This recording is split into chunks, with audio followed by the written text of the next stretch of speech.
안녕하십니까 교원대 학생 여러분. 응용윤리 10주차 1교시 강의 시작해 보도록 하겠습니다.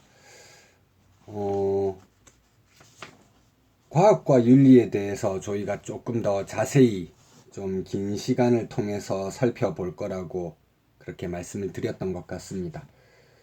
그래서 그 중에서 오늘은 첫 번째 시간 과학과 윤리의 관계, 그 강의 계획서에서 제가 그렇게 써둔 주차라고 생각하시면 되겠고요. 3주 정도 계획하고 있는데 조금 더 길어질 수도 있고 시간은 약간 차이는 있을 수 있을 것 같습니다. 기본적으로 이제 여기서 실제 여러분들이 임용시험에서 만날 가능성이 제일 높은 것이라고 하면 한스 요나스이기 때문에 다음 주 정도에 그 한스 요나스 살펴보는 게 아마 가장 중요할 것이고요. 거기까지 가기 위한 예비적 단계로 오늘은 이론적인 배경이라든지 과학기술 시대 전반, 그리고 거기서 윤리학이 어떤 역할 혹은 어떤 변화의 모습을 가져야 되는지 한번 살펴보는 방식으로 진행해 볼까 합니다.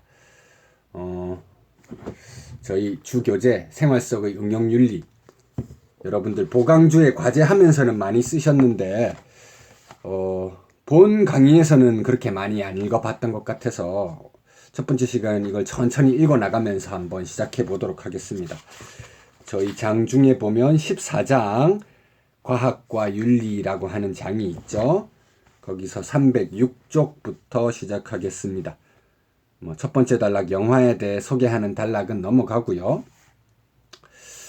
오늘날 학문의 왕은 단연 과학이다, 이렇게 하면서 시작하고 있죠. 그 부분입니다. 또한 오늘날 세계를 지배하고 있는 패러다임은 서양 근대 문명이며 그 핵심은 바로 과학기술이다 라고 이야기하고 있습니다. 대략 16세기 중반부터 17세기 말에 걸쳐 성립된 서양의 근대 과학은 모든 사물을 양적으로 분석하여 파악하는 수학과 모든 사태를 인과관계를 통해 설명하는 경험과학의 합작품이다, 이렇게 되어 있습니다. 여러 가지 내용들이 나오면서 307쪽으로 넘어가면 저희가 이제 과학기술 발달로 인해서 응용윤리 분야에 대해서 이야기하게 되잖아요. 그 내용도 언급하고 있기 때문에 간단하게 한번 읽어보도록 하겠습니다. 307쪽 가장 마지막 단락입니다.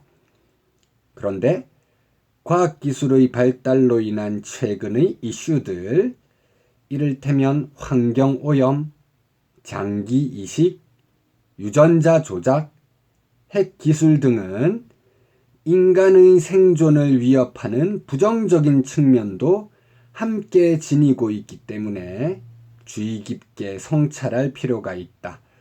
응용윤리 분야의 여러 가지 이슈들 주의 깊은 성찰이 필요하다는 걸 지적하고 있고요. 말하자면 과학기술 분야의 연구와 관련하여 윤리적 측면에 대한 검토가 필요하다는 것을 이야기하고 있습니다. 당연한 이야기라고 할 수 있을 것이고요. 사실 과학기술 시대로 들어오면서 기존 윤리만 가지고 해결하기 어려운 새로운 윤리적 문제들이 많이 생겨났거든요. 한스 요나스가 책임윤리 이야기하는 것도 이와 같은 맥락이라고 이야기할 수 있을 겁니다. 그런 점을 생각에 두시면서 308쪽으로 넘어가서요. 과학과 윤리 관계라고 되어 있습니다. 비트겐슈타인 이야기가 나오고 있죠. 과학적 설명만으로는 우리 삶의 근본적 문제들이 해명될 수 없다. 한 단락 정도만 더 읽어보고 거기에서 이제 추가해서 제가 판서를 하면서 강의를 해볼까 하는데요. 308쪽 비트겐슈타인 아래 부분입니다. 근대 과학, 즉 자연과학이 다른 학문 분야에 비해 훨씬 성공적일 수 있었던 원인은 무엇일까? 그것은 아마도 과학이 철저하게 사실을 객관적으로 다루었기 때문일 것이다. 과학은 사실의 영역이라고 할 수 있죠. 다시 말해서 자칫 주관적이고 독단적으로 흐르기 쉬운 도덕적, 종교적 가치를 배제함으로써 사실을 더욱 정확하게 파악하고 이렇게 획득한 지식을 토대로 자연을 개발하여 인간 삶을 풍요롭게 만들었기 때문일 것이다. 기본적으로 과학에 있어서 가치를 배제하는 게 중요하다는 걸 이야기하고 있습니다. 그런데 과연 과학기술에 있어서 전적으로 가치가 배제되는 것이 가능할까? 그 부분에 대해서 한번 이야기를 해볼까 합니다.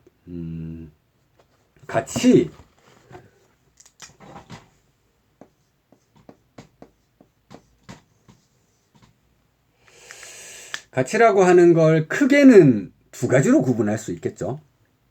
아까 과학에 대해서 이야기하니까 우리가 과학과 관련해서 산업혁명도 이야기했고요.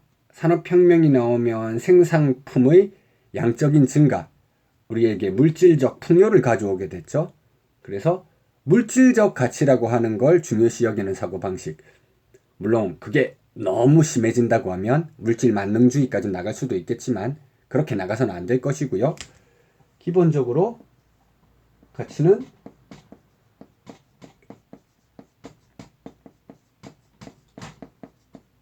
물질적 가치를 가지는 것이 있다는 것, 경제, 돈 이런 게 다 여기 해당하죠. 부인할 수 없는 사실입니다.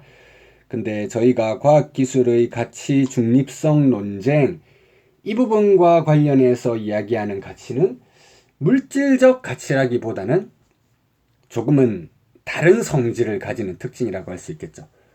물질적 가치가 아닌 다른 특징, 정신적 가치라고 말할 수 있을 것 같습니다.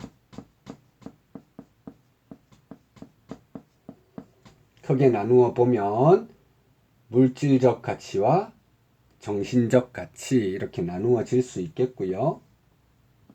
특히 이 정신적 가치가 4가지 정도로 나누어질 수 있거든요. 요즘은 여성들의 외모를 등수를 매겨가지고 여성에 대한 상품화를 조장한다고 해서 이런 거 이제 TV에서 방송이라든지 안 하는 지가 좀 오래된 추세이죠. 실제로 바람직하지 않은 현상이기도 하고요. 미스 코리아 대회라고 하는 게 있었습니다. 미스 코리아 대회, 저랑 나이 차이가 있어서 이런 대회를 들어보지도 못한 분도 아마 있으실 수도 있으니까 그런 분들 위해서라고 하면 그 케이블 TV에 예전에 방송했었던 미스 트롯이나 미스터 트롯 이 방송을 생각해 보시면 좋을 것 같습니다. 여기서 이제 그 노래 부르는 경연을 해가지고 1등, 2등, 3등 참가자에 붙여주는 이름이 있었거든요. 그 이름을 그 이전에는 미스 코리아 대회에서 많이 붙였었습니다. 혹시 참가자 1등, 2등, 3등한테 붙이는 이 명칭 한 글자씩으로 무엇인지 아십니까? 알고 있는 학생이 있으시군요. 진, 선, 미 이렇게 등수를 매길 때 진선미 많이 매겼었죠. 가치 중에서도 정신적 가치의 종류 그것들을 나눌 때 쓰는 표현입니다. 여기에 하나가 더 들어가거든요. 성스럽다고 할 때 그 성자가 들어갑니다. 우리가 보통 정신적 가치의 종류를 4가지로 나눈다고 할 때 진, 선, 미, 성이 있는데요. 각각이 어떤 가치에 해당하는 것인지 한번 생각해 보시면 좋을 것 같습니다. 제가 지금 말하면서 좀 목소리가 안 좋게 나오는데요. 사실 지금 제가 코로나가 확진이 되어가지고 집에 자가 격리 중입니다. 그래서 조금 말할 때 목소리가 불편하게 나올 수도 있는데 그 부분은 양해해 주시면 감사하겠습니다. 다행히 제가 병세가 심각하지 않아서 뭐 강의 제작하고 이런 데는 전혀 무리가 없으니까 그 부분은 크게 걱정하지 마시고요. 자, 정신적 가치 가운데 첫 번째, 우리가 과학에 대해서 이야기할 때 과학은 엄밀한 사실의 영역이다 이렇게 이야기했는데 그 사실과 정신적 가치가 잘 연결될 수 있을 만한 그런 연결고리라고도 평가할 수 있는 가치입니다. 과연 어떤 가치일까요? 네, 지능, 지적 가치입니다. 지적 가치. 참된 진 써가지고 지적 가치. 우리가 동서고금을 막론하고 가치 있다고 생각하는 그런 지식이나 축적되어 있는 전통적인 양식들 있잖아요. 그건 우리가 정신적인 측면에서 봤을 때도 가치 있다고 볼 수 있기 때문에 지적 가치 이것이 정신적 가치의 첫 번째로 보통 등장하는 것이죠. 그 다음 두 번째는 선이라고 되어 있는데요. 선이라는 한자 자체가 너무 좀 여러분들에게 쉬운 힌트를 가져다 드렸죠. 우리가 지금 배우고 있는 과목과 가장 직결되어 있는 그런 표현이라고 할 수 있을 것 같습니다. 선과 관련되는 정신적 가치 어떤 것이 있을까요? 그렇습니다. 이 부분이 바로 도덕적 가치, 윤리적 가치라고 하는 것도 우리가 정신적 가치를 이야기할 때 굉장히 중요한 한 부분을 차지하는 것이다. 이렇게 이해해 두시면 좋겠습니다. 미는 좀 싱겁게 너무 금방 바로 나와버렸네요. 미적 가치. 아름다움이라고 하는 건 이제 사람들마다 주관적으로 판단의 기준이 좀 다를 수도 있고요. 마음속에 존재하는 것이라고 이야기할 수 있겠죠. 그 다음 성. 제가 아까 성스러움을 의미하는 한자어가 사용된다고 했습니다. 그래서 이 성은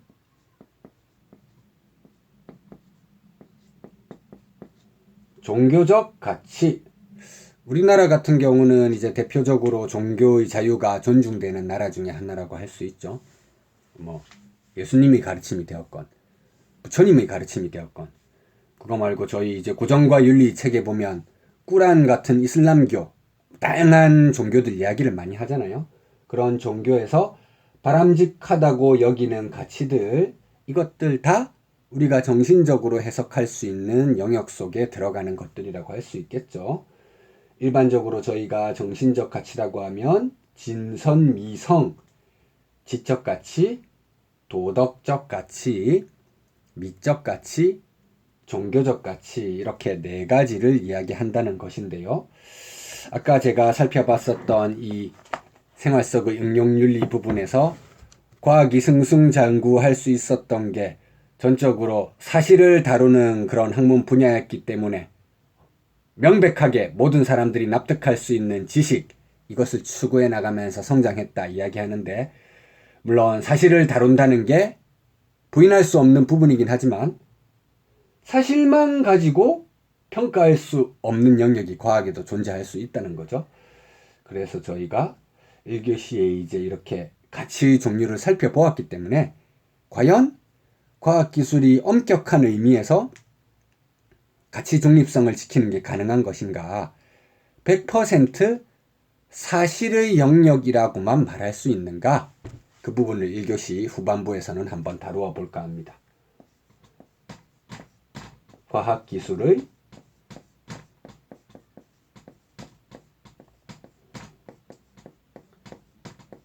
가치 중립성 논쟁이라고 표현하면 좋을 것 같습니다. 과학기술의 가치 중립성 논쟁 이렇게 써보았습니다. 과학 연구하는 시간이 아마 굉장히 길죠. 제가 논문을 쓰면은 저도 이렇게 강의를 하고 학교에서 수업을 하면서도 개인적으로 공부한 성과를 이제 여러 사람들과 공유하기 위해 논문이라는 걸 쓰는데요. 한국에 있는 학술지에 이렇게 논문을 내서 심사 기간을 거쳐가지고 이제 통과가 되었다. 그대로 실을 수 있습니다. 아니면 조금 수정해서 실어야 됩니다. 아니면 수준이 미흡해서 아직 논문으로 나오기는 좀 그렇습니다. 이렇게 세 가지 정도의 평가가 나오겠죠. 그거 하는데 한 3개월 정도면은 프로세스가 진행이 되거든요.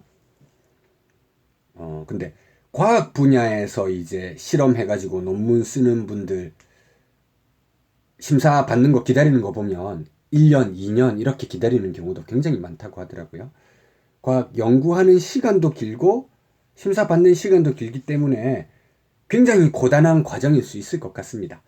엄청나게 긴 과정일 텐데 이 과정을 크게 단계로 구분해 보자고 하면 한 연구자가 과학기술 연구를 해나가는 과정을 크게 구분해 보자고 하면 3단계 정도로 구분이 가능할 것 같습니다. 그리고 그 과학기술 연구의 각각 단계에 있어서 가치 중립성 여부가 조금은 다를 수가 있거든요. 그 부분을 생각하면서 한번 진행하면 좋을 것 같습니다. 우선 첫 번째, 과학기술자가 연구를 할 때 첫 번째 단계라고 하면 어떤 단계를 떠올려 볼 수 있을까요?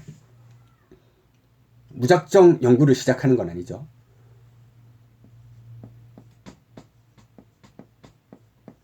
발견이라고 하는 단계를 거치게 됩니다. 발견이 과연 어떤 단계인가? 과학기술자들마다 자기가 관심을 가지고 있는 주제들은 서로 다를 겁니다. 연구 주제를 선정해 나가는 단계, 이 단계가 발견이라고 보시면 될 겁니다. 연구 주제 선정. 자, 첫 번째 단계는 발견 단계, 연구 주제를 선정하는 단계라고 말했습니다. 이 부분은 가치 중립이 지켜질까요? 아니면 가치가 개입되는 부분일까요? 연구자들마다 본인이 관심을 가지고 있는 영역을 선택해서 연구했을 때 실제 성과가 나오기 좋을 것입니다. 저는 20대 초반에 신장염이라고 하는 질환을 알아가지고 군대를 면제를 받았거든요. 근데 요즘은 또 이 질환이 군대를 안 가지는 않는다고 하더라고요. 뭐 병역 기준 같은 게 항상 달라지니까. 제가 20대일 때만 해도 병역 면제되던 그런 수준의 질환이었는데, 신장 질환이라고 하는 게 드러나기 전까지 이제 차츰차츰 안 좋아지기도 하고요. 근본적으로 치료할 수 있는 그런 기술이라든지 약물이 아직은 개발되어 있지 않은 상태이거든요. 현상 유지하는 정도로 그런 병원에서 여러 가지 요법들을 사용하고 있는 게 지금 현재 수준입니다. 그래서 만약에 제가 의학이라든지 좀 약 이런 쪽 기술 연구를 했다고 하면 신장과 관련한 신약 혹은 새로운 의료 기술 개발하기 위해 주제를 선택할 수도 있었을 것 같습니다. 자기가 관심을 가지는 분야에 대해서 연구 주제를 선택했기 때문이죠. 주관적인 가치가 개입될 수밖에 없는 부분이다. 이렇게 우리가 이야기할 수 있겠죠. 그래서 첫 번째, 발견 단계, 연구 주제를 선정하는 단계에서는 가치가 개입이 된다. 기억을 해두시면 좋겠습니다. 그 다음 3단계로 나누어진다고 했는데요. 두 번째 단계는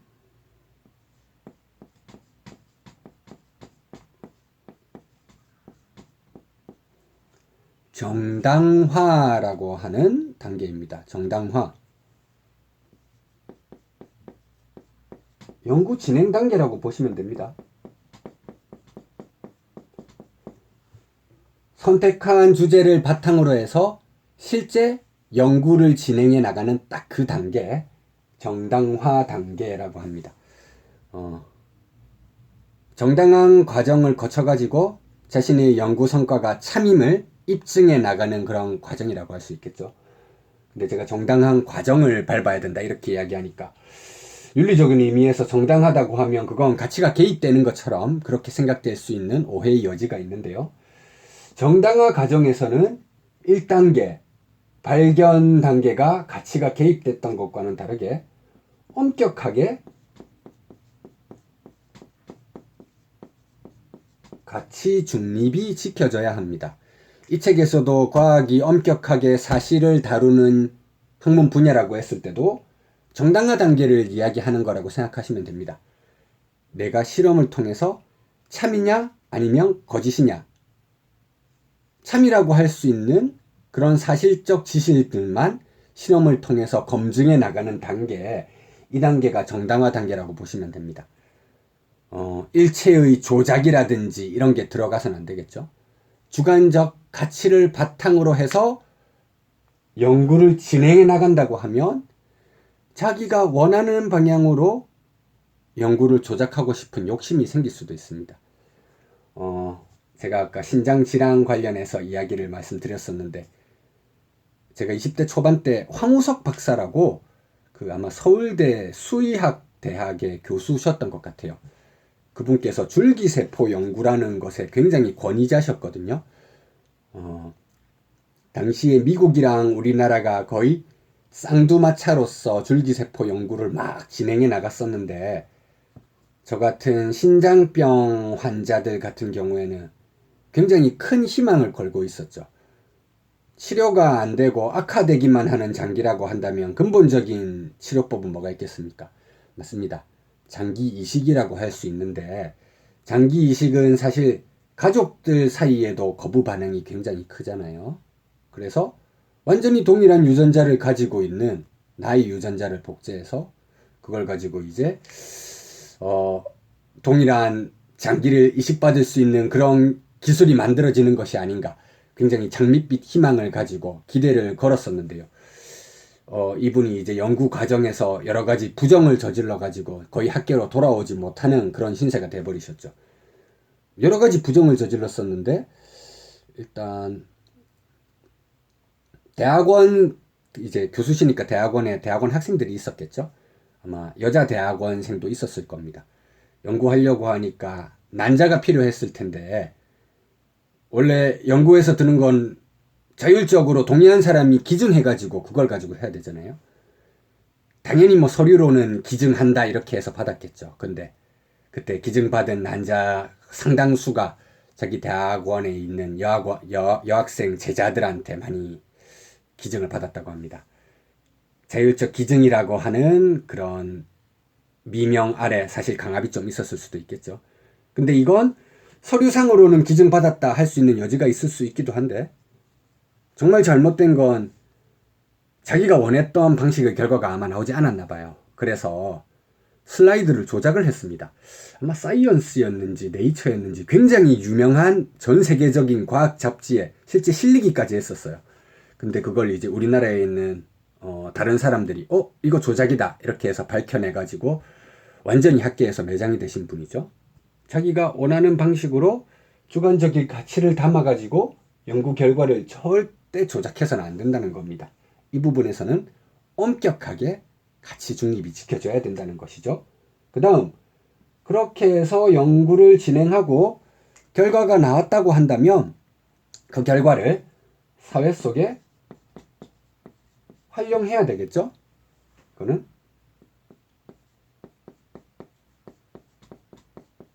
연구 결과 활용 이렇게 쓰면 좋을 것 같습니다. 연구 진행해서 얻어낸 성과를 사회 속에 활용해 나가는 단계. 자, 1단계 발견은 연구자의 주관적인 가치가 개입될 수 있다고 했습니다. 2단계 정당화는 엄격하게 가치 중립이 지켜져야 된다고 이야기했습니다. 그렇다면 3단계 활용은 가치 개입일까요? 아니면 가치 중립이 지켜져야 될까요? 이 부분은 가치 개입이 되겠죠.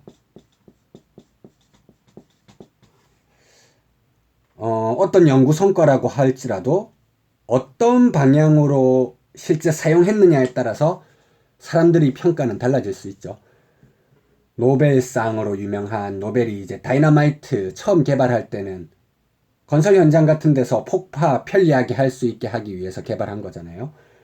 근데 실제로 전쟁에서 그게 사용되면서 많은 사람들의 무고한 인명, 굉장히 해치는 안 좋은 결과를 가지고 왔죠.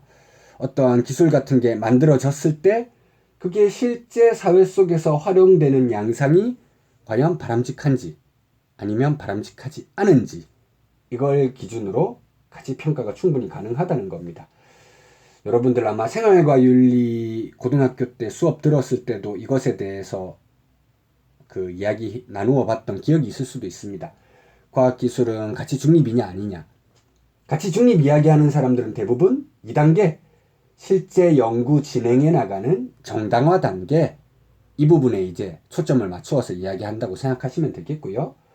연구 주제 선정이라든지 아니면 실제 그 결과들이 우리 사회 속에서 굉장히 큰 영향력을 미치면서 활용된다는 걸 생각해 볼 때 그런 부분에서 완전히 가치 중립 지켜지기는 좀 어려울 것이다. 가치가 개입되고 가치 평가가 필요한 부분들이 있을 수밖에 없다. 이렇게 생각해 두시면 좋겠습니다. 그러면 잠시 쉬셨다가 과학기술 발전으로 인해서 윤리학 또한 어떤 변화의 방향으로 나아가야 되는지 한번 이야기를 나누어 보도록 하겠습니다.